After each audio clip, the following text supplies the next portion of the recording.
Chloe was 14 years old when she died.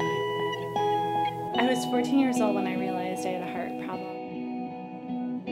Chloe was adopted from Guatemala and grew up as a tremendous athlete and a very outgoing, warm, loving child. But she had an infectious personality. The moment we met, it was instant bonding and instant love. She was just a beautiful little girl, and as Linda said, she was very athletic and very dedicated. She was a gymnast, started gymnastics at 2 or 3 years old. Captain of her lacrosse team.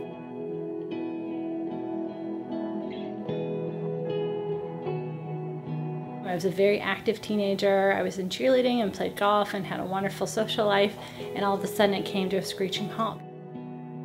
The heart was working about 30% of a true heart's capacity. I had a major complication and they had to save me on the table. I woke up from that and they saved my life. They said, "You're on the list for a heart transplant." We knew the second the people at UNC Hospital told us what was going to happen. And they said, "There is somebody that would like to talk to you. Are you open to that?" And we went, "Yes, we're open to it." We knew that this had to happen, and we knew that that was a chance that something good would come out of that. They woke me up in my hospital room that morning, and a slew of nurses came rushing in and said, "Melissa, we have very good news. You're going to the operating room. The heart has become available." And we were just overjoyed but sad at the same time, because we knew that someone was facing the worst day of their life when we were facing really the best day of ours. The gift was so impactful, I felt right away that I wanted to maybe reach out to the donor family. It just said, this is my story and this is me, and thank you from the bottom of our heart. Don't feel like you have to write back, because I knew it was very rare for donor families to want to reach out to the recipients. When Chloe died, her friends, the whole community just gathered and created these origami birds. I was cleaning off the porch about 6 months after I got the letter from Melissa. There was a crane laying on the floor, and I picked it up and I opened it up, but we hadn't read any of them at that point. It was just too emotional.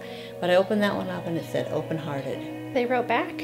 Inside the letter they had given me a little origami bird that one of her friends made for her funeral, and inside it said open-hearted. And they told me all about Chloe, and I remember vividly how athletic she was from the descriptions they put in the letter.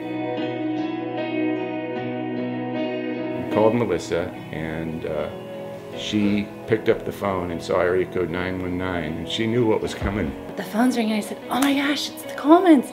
So everybody jumped up and ran around the phone, and we put them on speaker, and we were just talking to them about Chloe, and they said, "We really want to come to Chicago and meet you." Melissa was doing what's called the Hustle Up the Hancock, which is a climb up the Hancock Tower in Chicago. So we flew to Chicago. As soon as I got to the top, everyone cheered, of course, and they listened immediately to her heart, and they could hear how strong it was and how quickly it was beating and how she's really still alive through me. She carried me to the top of those stairs, and the people in the crowd were just amazed. I think that was probably the single toughest, hardest thing to do, but it was also the thing that we knew we had to do.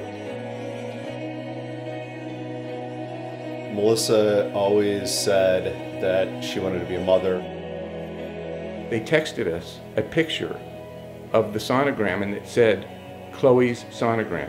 And we went, "Oh my gosh." The day we found out it was a girl, we knew right away we're going to name her Chloe. Our relationship has grown stronger too, and now they have our little Chloe to look at and play with, and their little granddaughter. So there's lots of joy that's come in the 5 years, I'd say. But they're remarkable people for having done, what they've done. Without Chloe Coleman, I would have never been a mother. They were just so right that their little baby is named Chloe.